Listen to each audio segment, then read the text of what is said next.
এটা খুব দুঃখজনক ব্যাপার। কারণ হচ্ছে সকালবেলায় ছিল আর এখন নেই। কারণ হচ্ছে এর মর্মান্তিক দুর্ঘটনা ঘটেছে।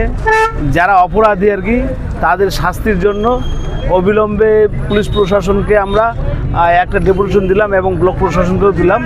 তো ওনারা আশ্বাস দিয়েছে যত দ্রুত তাড়াতাড়ি আর কি ওনারা অপরাধীদের ধরার চেষ্টা করবে। আর এখানে বেশি কিছু বলার আর কিছু নেই আর কি। কারণ হচ্ছে উনি একজন আসলে প্রকৃত ভালো লোক ছিলেন আর কি, সৎ ব্যক্তি ছিলেন।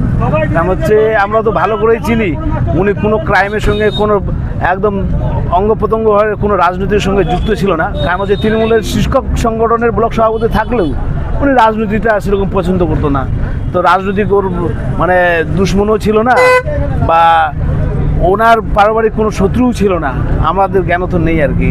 কারণ হচ্ছে ওনার আজকে যে অবস্থাটা হয়েছে আমরা প্রশাসনের কাছে দাবি রাখবো এইরকম যদি একজন শিক্ষকের যদি আজকে যে অবস্থা হলো আমরাও নিরাপত্তাহীনতায় ভুগছি আর কি। কারণ হচ্ছে শিক্ষক মহল, কারণ হচ্ছে আমাদেরকে প্রশাসন বিভিন্ন সময় বিভিন্ন কাজ দিয়ে থাকে।